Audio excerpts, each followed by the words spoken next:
Welcome to the Satori Experience. We're your hosts. I'm Damien. And I'm Neil. And we are passionate about helping people rewrite their life story. In each episode, we explore the stories we tell ourselves, the ones that quietly shape our choices and hold us back from living our best lives. We do this by bridging science and spirituality, modern tools with ancient techniques. It's about decoding your patterns, disrupting what no longer serves you, and designing a life that feels truly aligned with your soul. Because transformation isn't a destination, it's an experience. And your Satori, that moment of sudden clarity and awakening, can happen right here, right now. Hello and welcome to the Satori Experience. I'm your host Damien. And I'm Neil. And we have a very interesting and dynamic guest today, Shania. Hello. Welcome to the show. Thank you. So, I guess we can start by saying, what is your story, Shania? My story. If you were to meet someone, how would you talk about yourself? Oh, okay. I would say I would probably talk about music. That's my main love and passion. That's my career. I talk about my parents. I'd say I'm a proud Lebanese and Māori woman. And I talk about my cat, who I love, Noodles. Shout out. He's probably watching his podcast. Yeah, he's on YouTube right now. And I'd probably say I have a really nice life in Sydney, and yeah, I'm a pretty happy person. That's great. I don't know, I think that's what I'd say. That's good. That's great. Yeah. Okay, so I know we talked beforehand, and it's like you wanted to talk about your career or direction in life. Like, what does the ideal life look like to you? Okay, I would love to be traveling constantly. I feel like there's so much in the world to see that I haven't seen. And to live like securely, like be financially secure. I don't want to have obviously it's like nice to have like a mansion. Mansion, okay. Fly cars and all that. Yep. But no, I just want to have like a nice place I can call my own. I can like put art in there, make it pretty, have my friends over. And be able to travel when I like. Yeah. And do you have like a time frame of when you want this dream life of yours? Yeah, true. Sometimes I feel like I'm living my dream life, even though I'm a renter. But like in terms of maybe like owning a home, I don't know if that's possible for me in Sydney as a creative or an artist or creative person. It's hard to make money off that. But what specifically like? So can you tell the audience about what you do specifically? Oh yeah, so I work in music. Right now I work for Apple Music as a playlist editor. So I do all the hip hop and dance curation for that platform for Australia and New Zealand. So I'm really passionate about local music. I used to work for record labels, majors and indies, and do some artist management as well. But I love working in the music community and helping artists. And I don't know, just like the local scene. We have so much amazing talent here, and Australia isn't really great at supporting what we have. We often look to other places of the world for that, especially in hip hop, I'd say, in R&B, and in our communities of color and First Nations people. So yeah, I'm pretty passionate about helping local artists. And then I also do a bit of film work. I like production design. A lot of my friends are creative, so we kind of just end up calling each other and being like, hey, can you help with this? Can you help with that? Like my best friend's a director. I have another really good friend who's a producer. She called me this morning about using my house as a location. So yeah, we just like all work with each other, which is really fun. Oh no, I forgot your question. What I do creatively. Yeah, because you said something that, you don't think you said something about it wasn't possible or to have this. Well, yeah, it's hard to I think for art and commerce is it's a conversation lots of people have. But yeah, there's a lot of things that fight with each other when it comes to art and making money. Especially right now in this era of content and everything has to be content. It's art's become very fast, like fast food. When the artists I talk to want to be slow, they want to live so they can make art, and it's to make money from that is really hard, especially in New South Wales. There's not, right now with the Labor government it's easier, but there's not a lot of financial support. We have, we've got a lot of good grants, but it's our live music scene isn't really thriving. the city's dead. I went out on Friday night with my friends. We couldn't even find somewhere good to dance. Like, I know there are things on, but it's hard to find them. And like the city was really quiet, which was pretty sad to see. So it's like with an environment like that, like how do artists grow and cut their teeth? Yeah, so when I think about that, I'm like, oh, how am I going to make money? And me and my homies talk about it all the time. Like, how are we going to make money from what we love? But we're still doing it. You know, everyone's like surviving. But yeah, it is hard to do that. So when I think about security, financial security, I'm like, oh, how do I achieve that through art? Yeah. And yeah, it's something I definitely think about. It is expensive. It's a very expensive place to live. You are very fortunate. You are working in a space that you really love and passionate about, which is so many people don't have that. And you did express gratitude earlier, but then there's also, you just want to get paid even more. I think there's a lot of like the art is not valued a lot in our society, even though everyone goes home and turns on the TV and watches a show or like puts music on in the car. It's very much like something people take for granted. So Commoditized. Yeah, definitely. And which is okay, like it's really accessible, but yeah, that accessibility definitely makes it less valuable to people. And yeah, I just wish me and my mates could all be paid well, or like think about buying a house or having financial security whilst doing what we love, which is important to people's lives. Art is everywhere. People use it all the time to relax, to celebrate, you know, so yeah. Yeah, what got you into music? Why do you think? I think I started playing guitar when I was a teenager. Music was like there for me when I felt like wasn't, you know, when you're a teenager and you're angsty, you're like, oh, no one understands me. And like, yeah, so I definitely fell into music because of that. And I just started to love it. I was like living in it, like every day I'd have my headphones in, and whenever I could, I was trying to find new music. I was like really obsessed with the Beatles. I was like, oh my God, born in the wrong time, which I was born in the 60s. So I could be part of Beatlemania. And yeah, I became really passionate about rock. And so I learned guitar. And from learning guitar, I was like, oh, I'm going to be in a band. I'm going to be a rock star with my friends. We're going to tour the world. That was like my dream. And then I started studying music. And then I did a bachelor degree. So I have a bachelor's of music. And when I started studying it, I kind of realized I think I had a moment where I didn't feel like I could make it as a performer, had a lot of confidence issues. So I kind of gave up on that, on being a musician. And I was like, I'll focus on the business side because I still want to be surrounded by art. But in my own way, I've managed to weave those things together. But yeah, music was a passion of mine. And yeah, I've always really loved art. My mom's an artist. She's like a painter. She's very like a crafty person. She's a trained florist. But she also like has always like painted and made things. And yeah, I've always been drawn to that type of stuff. For you, it seems like it hits like to the heart of things. Yeah. And I did your chart earlier, your astrology chart, and you are a Leo rising, so you are able to step into the center of attention of things, and part of the performance stuff that you want to do. Did you think you weren't good enough, or did people tell you weren't good enough? Like what? Yeah. Told me I wasn't good enough. It was never that. It was more my own self-critical nature, which we all have, our own inner critic. That's probably harsher than it needs to be.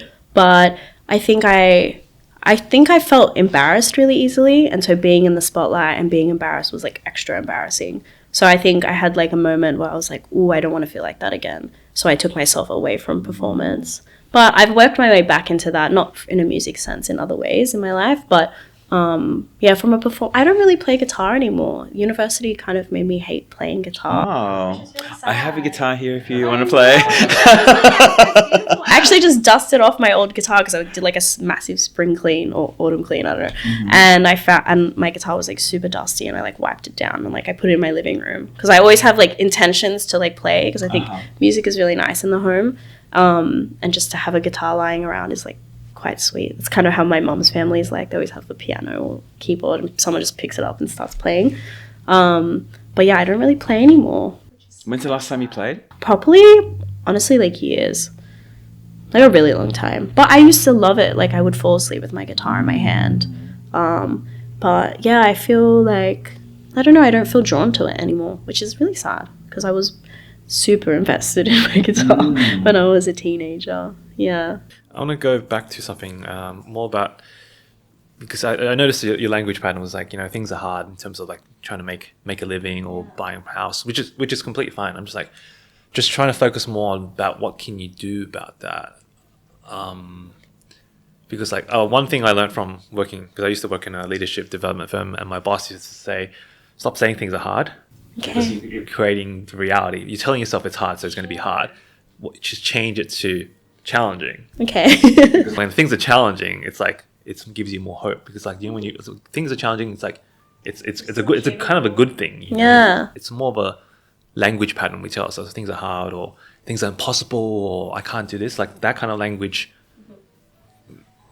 tells, like, it reinforces that reality of it being hard, and you're not going to make it. It's going to be hard. So I'm trying to think about things like, what would it look like if it was easy? Oh. Good question. Ooh, that is a good question. I'd feel like if it was easy, I'm thinking about the artists I've worked with for a really long time, and they're so talented and they make really incredible music. So if it was easy, they would post online and they'd get like 1 million views, and people would see how incredible their music is. Often, or just They post a lot and they make a lot of music, but no, they don't get that attention, because in in this world, getting attention is really hard. And so really challenging. And I say, but no, it's good. It's good that you're aware of the pattern now. But it really makes very, very challenging to not to go viral or whatever. But like, I don't even think they want to go viral. But for it to be easy would be, they would get the attention. They would then get the show offers. They'd be on a festival. People would hear their music. They'd buy their albums. They'd become fans, and they'd be able to make a living off of their art. So your success hinges on their success, essentially. Is that what? Kind of feels like that when I think about, it does, because those are the people I work with. I don't have a contract that says I get this much money if they make this much money, but Wait, why don't you have a contract? Well, sorry, I do with one of my artists, but I haven't really been working full time with them right now, so it's kind of, so I'm still involved, I guess, in monetarily, but but I do a lot of work with people out of a fulfillment that it brings me in a community way, which is most of the stuff I do I don't get paid for, but that type of stuff is artists calling me and I'm giving them advice, or they're asking me, what's a distributor, and I explain to them what that is, or should I get PR for my release, and I'll talk to them about that. Like, so it's more just like me, it's kind of like consultancy, but I don't like calling it that. It's more just like my friends call me and I help them with their art and their projects, and like I could be charging people for that, I'm like aware of that, but it's not like they're making money and I'm like making money elsewhere. So I don't know, for me it feels like giving back in a way that's really fulfilling. I can't, like, I know in the future that's something I could turn into a business or whatever, but right now it's more just like, those are my friends, and I have advice and I have knowledge, and I share that with them. I mean, that's you're playing the long game. I think so, yeah. People that make it, like, just say 5-10 years, they become like, superstars, and then they'll remember you, and then you never know. So it's more like a long game. So don't think of it as like, I'm just giving, like, helping them for free, and because they're my friends, it's a long-term relationship, It is, yeah, and I love that. I love being able to, I love that people call me for advice. I think that's really cool. Like, they're like, they think of me when they need something like that. I think that's awesome. And my friend's always open to that, which I enjoy it. If you were to see a pattern amongst those friends, do you think, is there a common story they're telling themselves, like why they're not breaking through? Is there something you see like, this is something they're not putting themselves out there? They're scared. Like, because you know them well, is there a common thread? Honestly, they're all like young people who are super talented. They have all their shit like everyone does, and they're growing up, but like also growing up whilst trying to be in front of the camera and making music, being very, very vulnerable. Making music is a super vulnerable thing. Making music and then releasing it. And like a lot of my community, they are successful. Like, I have, shout out Devora. She's an amazing artist who's been on Triple J. She's been on ABC. and like Spicks and Specs, I think, is that music show. Right. But she's playing heaps of festivals. She's like, and makes amazing music.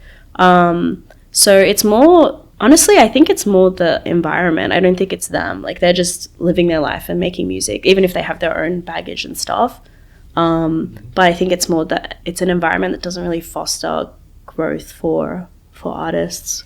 Yeah, which I don't know. It's a bit, I could talk. We talk about it a lot, obviously, and it's really hard because you don't really see a lot of artists breaking out, challenging, and there are a few, but most of them kind of make the same type of music, and that's no disrespect to them, but yeah, in the communities that I work in the genre spaces that I work in, it's a lot of people of color, a lot of First Nations artists, and they're making incredible music, but they're just not getting the same platforming as, and the industry does care about that, I would say that, but it's more of a wider issue of Australia and how Australia perceives these artists, and then don't really engage as much, which is just really quite sad, to be honest. Yeah, what's scary, probably, if you would name the top Australian song streamed last year, it was probably Riptide or something, right? Vance Joy, that song has been in the chart. Shout out to him forever. Yeah. But it's not a new song. It's not a new song. Yeah. Yeah, exactly. Yeah. There's the same type of music kind of gets like platformed. Yeah, that's scary. And I used to work in music as well. Like one of the music channels. I'm working at Foxtel, working with music channels. And they did champion artists, Australian artists. It used to be really, Like Channel V was like big. It had Matheson and what's his name? He was the guy with the big blonde hair who hosts The Bachelor. I forgot. He's Usher. Ginsberg, Usher Ginsberg. Yeah, they were big. They made their break there, and they would bring a lot of artists through. And Triple J's probably still supportive. Yeah, but the world's so much bigger now. We go on our phone, we can listen to a piano from South Africa and drill music from the UK, and they don't have to listen to what's in their community. And media is bigger. You used to turn on the TV to get your recommendations or the radio, but now you go on your phone, and it's catered to you, and there's an algorithm. So it's like it's really hard to cut through.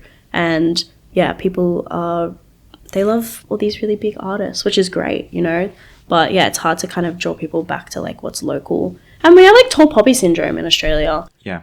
So people kind of don't really like supporting stuff from their backyard. It's like they go make it overseas, like the Kid Leroy, who's incredible. And, he's a First Nations kid from Redfern and an amazing rapper and artist. And he was getting support here, but then, he made it in the US. And then Australia is like ready to receive him. Yeah. So it's it's interesting.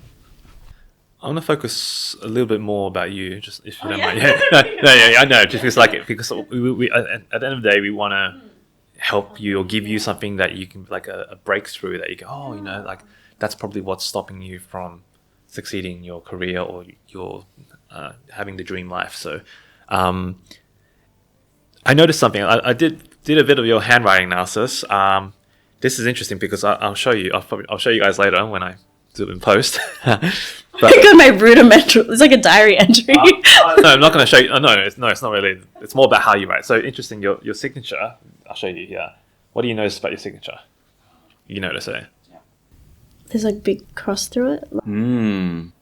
So in what they call graphology, which is handwriting analysis, your signature is your public image.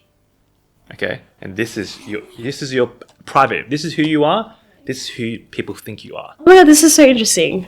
So, what happens when your public image, you're crossing your public image out? I know. It's a very mystery. I don't know. So there is in my interpretation. I could be wrong, but whenever you cross something out, especially your signature, it's like. It's almost self-sabotage. There's this element of self-sabotage. It's like a dun dun dun. Oh my God. Because it's like you write your name, like this is who I am, and at the end of it, I think it's because the stroke. Yeah, it's the stroke from the Y. The Y and the Y is that It's Y. Is that it's like your last name? Yeah. Ending in Y. Yeah. The last letter of your. So in the end. Yes, so the end of your last name's related to your family. Mm-hmm. So at the end, it relates to your family and how, at the end of the day, they come back all the way and just cross you out. So there's some sort of it could be some disapproval or some sort of. That's so deep. That's what we like. Real. Yeah. So that's just like it's simple stroking, and you might be. It's like I'm just it's a signature, but this is how you present yourself to the world. I want to see your guys' signatures. Mine's like my handwriting, so I'm similar. Wow. As I am private, I am in public. Okay. It's the same. Am I different? You're a little bit different. That's Yeah, a little bit different. Even though you're very extroverted. very extroverted. Wow. Personally, and more extroverted privately than publicly. Yeah. Yeah. Yeah. Yeah. You're really out there. My mum would say that too. So it's interesting. Like, very simple thing is just don't cross your name out. That's it. I have to change my signature. Can I show my short signature? Mine's like a mysterious. I just made it up when I was a kid because I was like, oh my god, that one I kind of cross out too. Yeah. That's a habit. It's subconscious. It's a very subconscious process. So if you change your handwriting, you can change your personality. I need a new signature. Yeah. So My signature's ugly as anyway. It's time. No, it's not that bad. Trust me, there's way worse. It doesn't say my name. It's just scribble. This one. Yeah, my signature. But when I was a kid, I thought your signature should be scribble, so it should be hard to copy. That's a common misconception. People think that it's actually if you write simple, it's really hard because you have all this. It's like if I just go like that, like you did it like that, it's like who's going to be like, oh, that's the same one. Yeah, it's not very. It's better if it's clear. Because it's very hard. I could not write the same as you. Even if I tried writing the same as you, it would look a bit weird. Yeah. Like I just couldn't copy you. Your normal writing. So the same thing with the signature. It's very hard to copy. So the more you have, it's like your fingerprint or your face. It's really you're unique. You have only you have that. So I had to copy my parents' signatures so many times to like leave school. Yeah. So be sick, and that was like that. One time I got caught. And but he was a G. He was like, Shania, I know that was fake. And I was like, and he's like, just tell me the truth. I was like, it was. And he's like, okay, you can go home. I was like, so simple fix, just you can create it later. Cross it out. Yeah, just don't cross yourself out. The good thing is you're very optimistic when you first meet people. Like you have there's because the signature has it's on an angle, so it goes up like that. The signature. So when you meet people, there's a lot of it's very very friendly, very optimistic, positive, and yeah, I think that's the main thing. But just the crossing out. What you can do instead of cross it out is like I can't sign, but like I'll write. I can't do your signature, but anyway, Shania, whatever, and then instead of crossing out like you're doing this thing, you just go underline it. Oh, okay. Boom. Just like an underline, if you have that urgency or that compulsion. It's final. It's like a, Yeah. So I do have a compulsion of crossing it out. The compulsion's a good way to describe it. So this particular line is very common of CEOs and people that are very leaders. It's a self-sufficiency line saying independent. That's who I am, and this is where I stand. It's a very good trait to have in your handwriting, especially your signature. Can I try sign it and underline? Because I'm like, I feel like an independent person. I'm just gonna do it once now. Oh my god, I crossed it out! Told you, it's very hard to change your handwriting. But if you do, it will change your personality. Hey, I can't wait to change. Yeah, it's embedded in your personality. I knew it. I was like, I'm gonna try signing. It's not gonna work. I didn't even do my signature. I just wrote something. That's why like you need to actually have like when you're doing something new, you need to be very intentional, very slow. Don't go like that. You just go, okay, I'm gonna do the S. I'm gonna do it like that. Then I'm gonna go slow like that. And then you have to keep doing it over and over. Like, it's like going to the gym. You got to keep doing it over and over. That's my homework. Yeah, that's your homework, I guess. And see if there's a difference because, like, this is how you present yourself to the world, your signature. And if you're secretly, subconsciously sabotaging yourself or, like, through, I don't know what you do. Maybe you say, oh, no, you go ahead. Oh, I do that. Yeah. But that's politeness. Well, that's what I'm saying. Like, some people can take advantage of that. That's an example. So... But yeah, that's just it's a very simple thing. It's really nice though with the underline. Yeah, I'm gonna practice that. Yeah. Then I'm gonna go to Service New South Wales and change my signature on my license, make it official. Oh yeah, I had a breakthrough when I was peeing, which was about you saying. In the break, we. I was thinking about what you were saying about hard versus challenging, and changing that. And I realized, like, in my community, my music community, we do often speak about making it, which is like, for me, making it is being able to live off your art, and how hard that is. And it made me think, is that a self-fulfilling prophecy? Because that language and the way I spoke about it is kind of how we always speak about it. How we're going to make it, even though we know and we like really believe in our art, and these artists, it's just like, oh, it's always like this idea, like, oh, like it would be a miracle, know, because of how hard it is in this city and in this country for music. So, well, that type of the music they're making. So yeah, that just made me think about, like, maybe I should stop talking about it like that, and maybe that will go outwards. And Interestingly, while you were having a bathroom break, we were talking about it as well. And that's something I said as well for you. So I didn't know how to tell you. You already came through that realization. Yes. Before, it's like, yes, the community, that your environment impacts you so much, right? If you're surrounded by people who feel it's so tough, it's hard not to have that story running in your head. It definitely is that story. And I've met some other artists with similar like backgrounds and upbringings, and they have a different mentality about it. And one of them is doing really well right now. And I met with his manager, and I just was like really, at first I was like kind of affronted by his energy around. He's like, yeah, we can do anything. And I just thought, oh, he's super young.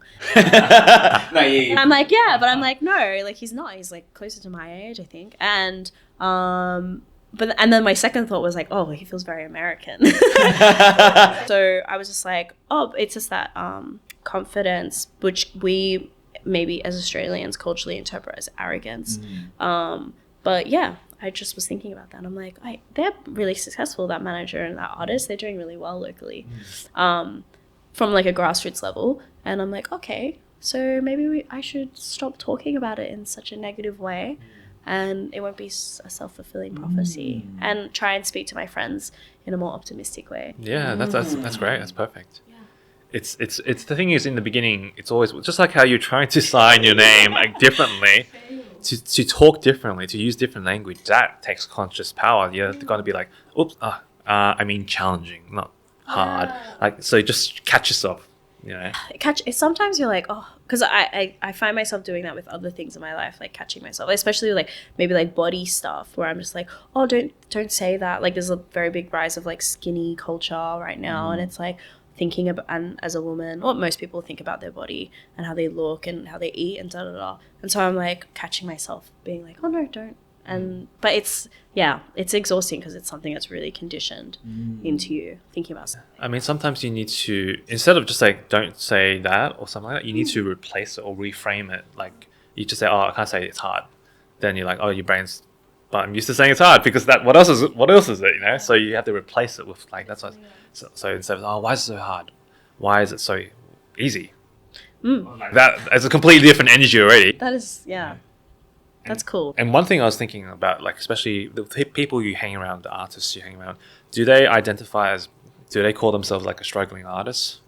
Not really. I think everyone's just like an artist, but I don't think but I guess in ways that we discuss music, but they don't stop though either. So it's not like it's like I give up. It's very much like but they're also creators and artists, and when you're an artist, you can't help it. You have to create. So maybe it's from that point of view that they just make art all the time. Oh yeah, I guess what I'm talking about is the identity or the label people give themselves. I don't think they call themselves struggling, but we all know we aren't struggling. I mean, the everyday person is struggling, let alone someone trying to make money from music. I think it's more about the mindset of or how you interpret a situation. Is it hard? Are you struggling? Or sometimes it's just a matter of just saying like, what would it look like if it was easy, or what would it look like? That was cool. I feel like I should do that exercise. I did some workshops last week on like a songwriting camp, and I feel like it's a really cool question to ask young artists. What does it look like if it was easy? That's really cool. It just breaks the frame, because your brain is just stuck like using its old patterns, and it's like trying to find a new pattern to latch onto. That's the challenge. But yeah, take some time to change your mind, because your mind's very stubborn. Most of our minds don't. We get set in certain ways, and it's very hard to change. And if you don't change, your life doesn't change. Yeah.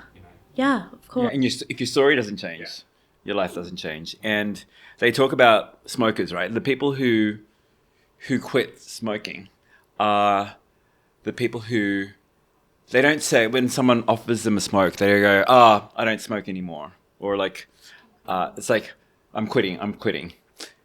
The response should be, I'm a non-smoker. I don't smoke. Yeah, that's an identity. It's an identity shift. So when you can shift to, I'm not a struggling artist. So I think that story is sitting there. Yeah. No, it definitely is. Yeah. They might not say it out loud, but that's the energy of it. Yes, no, it is. It is. So it's like, okay, I am a passionate creative, and abundance is here and more to come. Or something like an affirmation like that. I think about that in other parts of my life, especially with money. And I think but also I think it's from proving to myself that I can be self-sufficient. So now I'm like, I know I can. So there's a confidence. But when you haven't maybe seen success, it's kind of hard to be like, oh, I can do it. When it's like, well, I don't know if I can yet. But yeah, so I'm like in other parts of my life, I'm very much like, I know I can be successful. And I am hopeful. I mean, yeah, I do feel like I will achieve everything I want in my life in a non-cocky way. But I'm like, I will. But yeah, I think for artists, sometimes they're like, oh, like they don't know what it looks like. Imagine. Yeah. And like, like manifesting, imagining something, like, all of that's kind of is powerful but hard to do. Yeah, now you catch. Every time I say hard now, I'm gonna be like, it's like It's good. You were very aware. I say it a lot. Yeah, you're picking up on it. That's the thing. Like, it's the challenge is to find all those things that we say or do that are stopping us from getting what we want in our lives. So if saying things are hard, or it's impossible, or I don't like doing that. There's things that actually, the things that we don't do are usually the things that are stopping us. That's the things we need to do to succeed. Which I don't know.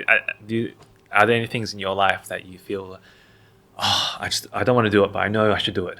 Like the things that should. Go. What is it? Yes, I mean, I'm pretty good. I'm better at it now. But like when I was like moved out of home and like cooking at home, simple things, meal prepping. I thought meal prepping was so boring, and I thought it was just for gym bros. And now I'm kind of a gym bro, so like I do meal prep. But yeah, and like going to the gym. I've always loved exercise and physical movement, but I've done things like pole dancing or like yoga or Pilates, or like Muay Thai, which was really fun. Muay Thai is so sick. But I started going to the gym, and when I used to think about the gym, I'm like, oh, it's just repetitive and it's boring. It's the same thing. But now I love going to the gym, and I can't. What changed? I think I was going through a breakup at the time. Well, I did start going to the gym before my breakup, but it wasn't like a really terrible breakup or anything. It was actually quite healthy. But I think that like took up a lot of space in my life at that time when I needed to fill that space. And so it was like a nice routine for me. And it's kind of the only thing I thought about. And I used to consume a lot of like content about going to the gym and stuff. And I don't know, I just really enjoyed doing it. And then I saw progress and results in like getting stronger and feeling better and looking better and and all those things, and I was like, okay, this is cool. And now like I can't imagine my life without going to the gym. Like I love going, like like I was like, oh, when am I going to be able to go today? So I went in the morning. I usually go around midday, but yeah. That's see the language you're using is just so positive, and it's like that's so if you do that with your career, like I mean, you probably are, but like like certain areas. Yeah, there's definitely this is how it is and that's how it's going to go type energy I realized about how I was speaking about the music industry. I mean, it's the reality, but it's like it doesn't have to be forever. So yeah, try to be more positive, especially with my peers. Yeah, I guess it's hard when you feel it isn't true. If you're saying an affirmation or... It feels true. Yeah. So how do you embody it more? This is a bad example, but I'm going to say because... we'll cut it out. For me, we'll cut this bit out. I had a pickleball tournament on the weekend, and I was reading a book called The Inner Game, and about how performance is related. Your body knows what to do, but we don't trust it enough. And people normally lose when they're thinking, they're analyzing, trying to decide, as opposed to just trusting their body about what they need to do. And I realized, I think the key thing was when I went to the tournament, I went in there feeling scared, like nervous, as opposed to when I normally play in rec play, I'm confident and I'm the best there. And just embody that. If I embodied that when I went to the tournament, my body would have followed and I would have played well. And in there I was like, oh, I'm nervous. There are people who are higher rated than me. I don't know how I'm going to go. So I'm all in my head about it and I'm embodying someone scared. And if next time I'm going to embody like I'm going into my local tournament, local rec game, I'm king shit. I'm like, I know this. Not in not in an arrogant way, but just a belief about myself. And I have the skills and I trust myself. And I think you have part of it. And I think you have that when you seem to be able to connect with artists really well. They want to, they come to you. They know you have lots of knowledge to share. But there's like a block there about really moving forward with that. Is that something you really want to explore? I feel like that's the artist management seems like a big component you want to grow. I don't know if I do want to be a manager, but because I do feel like it is a bit thankless in money, but also in other ways. So I don't know if management's the path, but I do want to continue to like work with emerging artists and helping them. I don't know. There's very much like I said, it's really fulfilling for me to help people, like in general, all the time. I think it's just something I like to do. And then when I can do that with something I'm actually skilled in, that like feels really nice. So I don't think it needs to be like a full-time thing for me, or like if we're talking in that way, like employment, but it's something I want to make sure is a part of, my week. I'm like, oh, I want to, like when I helped with these workshops last week, I was like, that was so nice for me. I was like, oh my God, I'm meeting with these young artists and they're asking me questions and I'm just sharing some knowledge. Like, that's really cool. I do like doing that. So it's mentoring. Yeah, I like mentoring and helping people. I really do like helping people. But you said it was thankless as well. The thankless part is definitely because that's the jaded side of me, and that's like has been managing for a long time and was actively managing for like 6 years, and not thankless from the artists, of course, but I mean, like, yeah, you put a lot into it and you don't get a lot back. Well, hence the writing, I told you. Yeah, true, you're right. Yeah, you put a lot, like, I put a lot into management and, music. And I'm sure a lot of artists feel that way, you know? You put so much into your art, you spend scrutinizing over things, and so. There's one... so because I read your palm before and I looked at your fingerprints. So fingerprints is a bit different to palm reading because fingerprints don't change. That's why police get your fingerprint, and then you're screwed. But the lines on your hands change. So your fingerprints are interesting. So you have I think it's a loop on your thumb. Okay, so the thumb represents willpower. It's about the things you want to accomplish, your drive, your goals, ambition. You've got a loop I've got a loop as well. So it's people that they put their energy into things that help people. Their willpower is directed to helping people, but they're also very sensitive as well. Sensitive to people's criticism, and just there's a bit of people pleasing going on as well. Yeah, definitely. Very adaptable. However, on your index finger, you have a whirl, which looks like concentric circles. I'll put this on the screen. On this side, one on that side. Damien in the future will take care of that. And that represents someone that's very independent and also autonomous, and they have... So this is about direction in your life. Your direction in life has to be self-directed. Someone has to work for themselves. Yeah. That's what I'm doing. yeah, exactly. So when you align yourself with your natural traits, you do much better. It's like trying to get a fish to walk. That's going to be like, maybe one day they'll walk, but they'll be terrible at it. But if you get them put in water, they'll just flow. So when you're in your element, so that makes sense, right? Yeah, it does. I definitely describe myself in those ways. Yeah, that's very true to who I am. Yeah, so I think you're doing that. It's just I'm just trying to figure out what is the block if you're not, because you say it's thankless, it's like, it could be the industry. It's a tough industry. Yeah, I think it's the industry. I do think it's the industry. I don't think it's me. Yeah, I think it's a really. Maybe you're in the right place, because Sydney isn't like the hub for musician for up and coming artists. I feel so passionate about our stories, because that's what your music is telling a story. And I do feel really passionate about the experience of living in this country. Yeah. And growing up here. And when I say that, I am talking a lot about like first and second generation immigrants. Like that's something that's very unique to growing up in Sydney, from Western Sydney. Yeah. So I don't know. I drew some cards. So the first card I picked was this card. So it is, you see a globe in the picture, and then it's a 2 of wands. There's one that's in the corner. That's the comfort zone. That's where it's safe, you know it. And that's kind of like, I feel like this is what Sydney is for you. This card is indicating you have an opportunity here to lean into possibility, lean into the future, and out of your comfort zone. And that's where the growth is, right? So I'm not saying you have to travel necessarily, but is there a place in the world where you can kind of tap into the energy of we make stuff happen, success is possible, and then bring that energy back here? Because I think that's where sages or people who are wise, they climb a mountain and they come back to bring that knowledge. Sure. And to combine with that, I also picked a few archetype cards, and the first one is the hero-heroine journey. So the hero, have you heard of the hero's journey? Not. Yeah. So you'll see it throughout pop culture.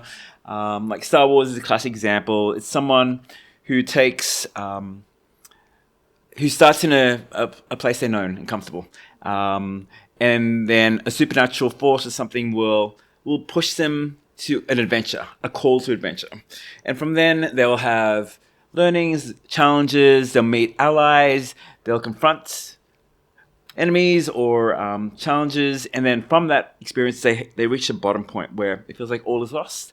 And then they make a big insider realization, and they come back to their world renewed and like with that wisdom. So I think part of it is also pick the dilettante. So this is someone who pursues art and has delights in, but I think part of you don't want to make it professional, because I think you don't want to kill it either. Yeah, that's a big. You treat them as separate. Yeah, I like bringing them together, but part of me is sad sometimes when I'm like, sometimes you have to sacrifice things to make things more commercial.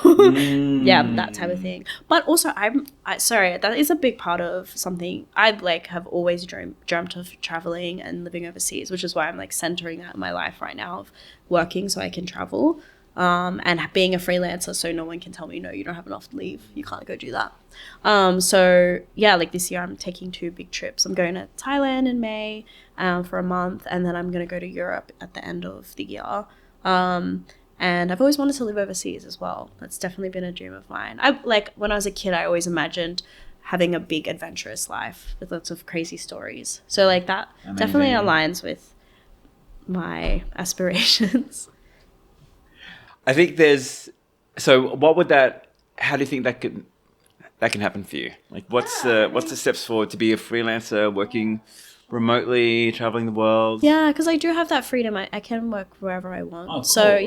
yeah. So yeah. Within a certain time zone, or no. Oh, wow. Yeah. Because so as my role now, I'm completely freelance. I invoice my companies, and I guess I can work wherever I want. So yeah, I'm gonna be working when I go away for these trips. It'll be a little bit annoying with time zones, but I'll figure it out. Like it's fine. So yeah, I do have the freedom to move. So I used to think, I just want to get out of Sydney. When I was a kid, I wanted to live in London. I was like really obsessed with that. But now knowing how I feel about the sun, I'm like, I can't live in London. I have depression, seasonal depression, hardcore. But I still want to live overseas at some point. But like I said, I've built a very nice life for myself here. So right now that urge has been lessened. But like that, it was kind of like a itch that I had before, which I don't have so much right now because I'm But I'm sure I'll get bored at some point and then I want to go overseas. But I think I will. Yeah, I definitely feel like that's something I've always wanted is to live overseas for some period of time, or like move overseas. It just seems really fun to be able to do that, like a big adventure. Yeah, I mean, I read your palm before we started, and I saw a huge. Can I quickly have a look? Yeah. Basically, around 30, I think 30 is when there's a big shift in your career. So Whoa. a big shift. It's because you traveled.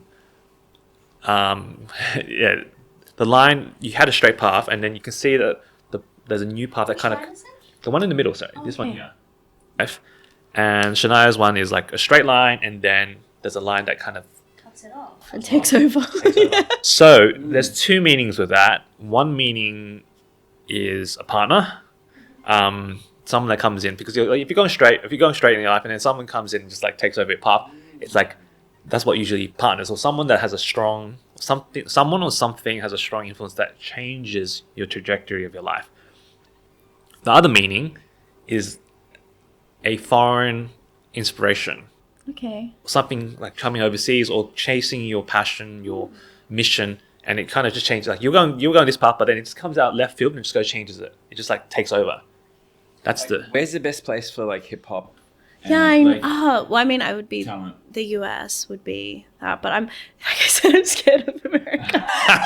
That's where you need to go, maybe. I really would love to experience New York, though. Like, You haven't been? I've never been to the States. Okay. Yeah, and it's definitely not been on my list for. It's moved down gradually, but I would love to see New York. I know it's probably different once you get there. You know, looking on social media, it's a very different thing. Yeah. But also South America is a big one. I'd love to go to Puerto Rico. Shout out Bad Bunny. Oh yeah, I was there. Oh, did you go? I've gone. Oh my gosh, how was it? Super hot. Yeah. And it's actually very poor. I mean, I thought it'd be more like US, but yeah, it's tough there. Yeah. Yes, of course, yeah. I'm really keen to travel through those parts of the world as well because I love the music that comes from there. So, yeah. Wow, I wonder what the redirection is. It happens around maybe very late 20s or very early 30s. My partner is from France. My partner is French, so maybe I'm gonna go live in France. That's crazy. There's definitely a change in direction. Okay. Yeah. So a couple of years' time, you'll know. I don't think I'm gonna live in France though. That was a joke. I don't know about that. I don't know if I could. I mean, it could be hard. Wait, what? Oh, it doesn't split. I have maybe it's forming. The lifeline split. So I have my palm. Your splits. lines are so like clear. Yeah, it's really health vitality. It's, so yeah, this is like really strong health. Oh my god, you're gonna live forever. So it's when your lifeline splits into two, it indicates kind of your energies in two directions. So living kind of two lives. And for me, I feel like it could be half the year in Sydney, half the year traveling, right? Yeah. I think I meant like living a double life. I was like, oh my god. No, not secret no. family. No. Is that your end or the start of your life? That's the end. That's the end. That's the end. No, that's the start of the fate line, but the end of the lifeline. Okay, end of the lifeline. Okay. Yeah. And it sounds like it looks like it's starting. There's a is this a line there? that's starting to form. It's like that. The lifeline. So when I was growing up, I didn't have that. No way. It was only just one line, and it happened later. So Yeah, your lines your lines do change. It's cool that your lines change because everything isn't set. They change when you change. Yeah. I'm like, do scars like affect the lines, or they a different thing? Good question. Oh, I think I read some stuff about that. Some scars have some meaning. Like even things like if you fall down and you scratch your left leg, it's because you had some issue there mentally. I don't know. Oh yeah, okay, sure. Do you know how many kids I'm gonna have? Am I gonna have kids? We could do a personal reading afterwards. Yeah, it's just that. Yeah, so I think I totally agree with Neil. Like I think travel, combining your love of travel and music, being doing your management in different time zones. I was also thinking maybe how could you create a life where people invite you to travel? Yes, please invite me. Put me in a nice hotel. Yeah, that way it's the best of both worlds, right? Yes, I would love that. I would love to be able to travel through work, like in a maybe not an intense way, but like more in a leisurely way. That would be really awesome. I've always dreamt of that, being able to travel through work. I think there's something I've seen your astrology chart that I think you need to resolve somewhat, is that you've got Gemini at your midheaven. And that Gemini midheaven means like career, like what are you supposed to contribute to the world? And Geminis love variety. And they find it hard to just pick one thing. They're a jack of all trades. They like dipping their toes in. I feel like you, I do. You don't want to just commit to one thing. Yeah. Commitment issues. I totally have commitment issues. Like my friends will be like, "What do we eat?" I'm like, I don't know. like the simplest things. Yeah. So I think you do need a job that taps in all different parts of you, because you'll get bored. It's not just the ADHD thing; it's Gemini at your midheaven, and I get bored really easily. yeah. So I think I do like that you have a few things, but you need to also grow one, and then maybe when that's going, grow another thing. So you have multiple stuff going. Wait, do you want to be a manager? Do you want to be a consultant for artists? No? Okay. No, I don't know what I want to do. Wait, why not? It sounds like it sounds like you find it fulfilling though. I don't like admin, and it's a big admin bit. admin. There is very much an admin part to that. I like the more fun, creative stuff. The people aspect. The people aspect, but also like the actually creating art. Like when I'm on set for like a film and I'm doing production design and I'm arranging things, that tickles my brain. I'm like, yes, that's really satisfying. But I don't want to manage people though. I like helping people, but I don't like to manage people. I definitely don't enjoy telling people what to do. I love it. It's like, I think you probably get the same feeling when you're helping people, connecting them to the right opportunity or giving them a bit of insight about their path, right? No, you're helping people. Yeah. But you don't want to do that?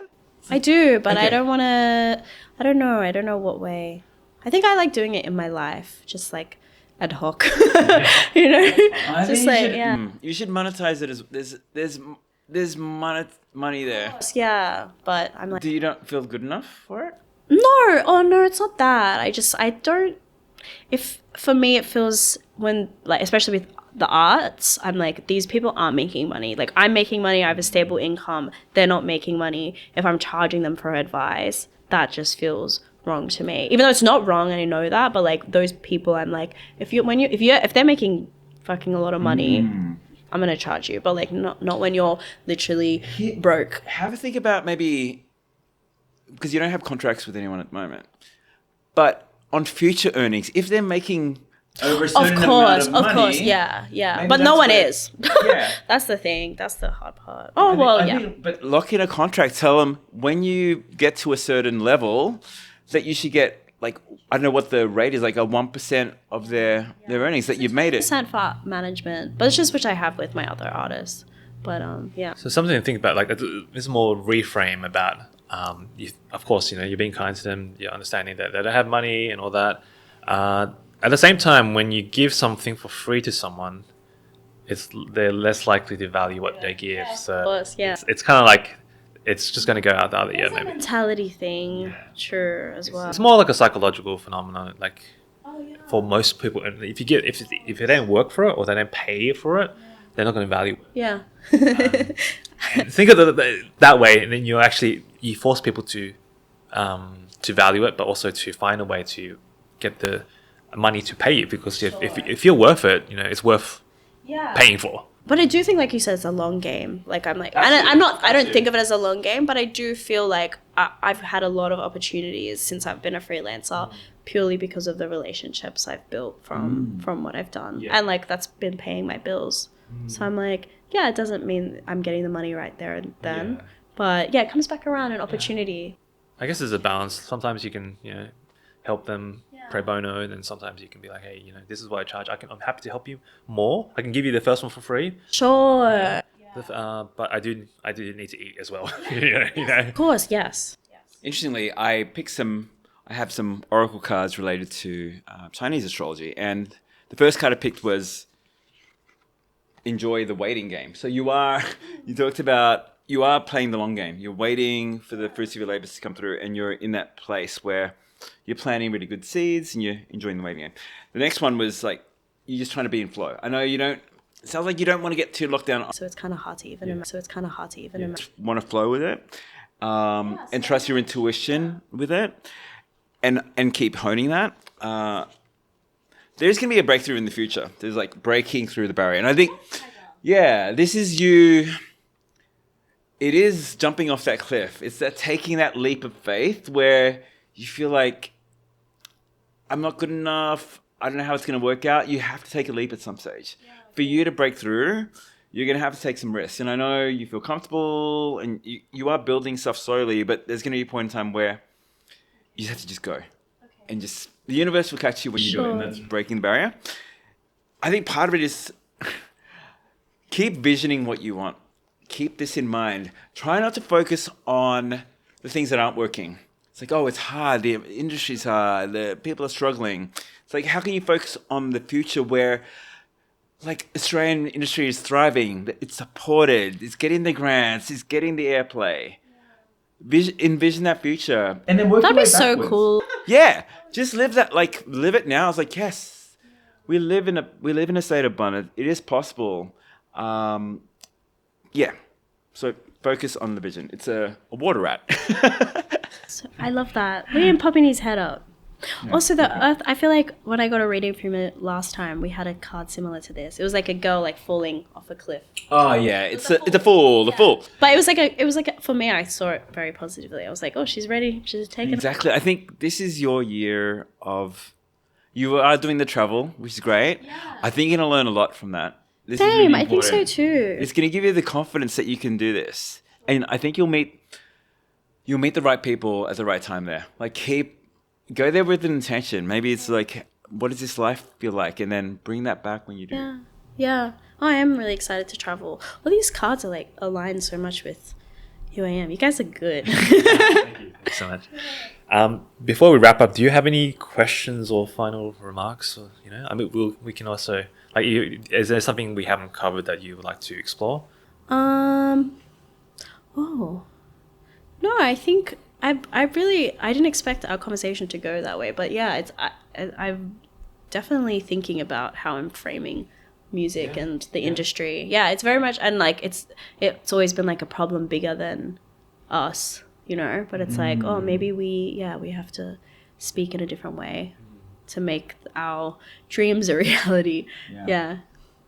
We're called Your Life Satori for a reason, because it's the stories that drive you, right? The stories that you tell ourselves, the stories that we keep repeating, and the story it's hard and it's challenging and we're not supported. Yes. So what do you think the new story would be for you? That we are going to support each other for our future, and we have to build that, and we will build it. Yeah. Amazing. Be able to. Yeah. Great. Well, I'd like to acknowledge you for being so open, positive. I mean, it's like you were very non-defensive, like, which is great. Like, like if I said something or Neil said something, like, oh, that's wrong. Like, you were just like, oh, okay. Like, you were very embracing of and open to these new ideas, which is perfect. That's what you need to be able to change your story or change your life, So I acknowledge you for that and for being so radiant as well. Thank you. And we wish you all the best with everything. One last thing. If people want to reach out to you, connect with you, how would they do that? My Instagram probably. Okay. I'm trying not to use Instagram a lot because it's like very, very consuming. But it's at Shania Bailey, and I think it's 3 Y's on the Bailey. But yeah. Hello. Yeah. And thank you both so much. I really enjoyed that. Thank you so much for being on the Satori Experience. Thanks again. Thanks for watching, guys. Do the usual thing: like, subscribe, comment, do whatever you want, and we'll see you guys in the next one. Yay! Peace. That's all the time we have for today. Thank you for joining us for the Satori Experience. We hope it sparks some insight, inspiration on your journey. And if you want more of the Satori Experience, make sure you like and subscribe so we can give you the best experience possible in the next one. And if you know someone that can benefit from this, please share this episode. It's great karma. We'll see you in the next one.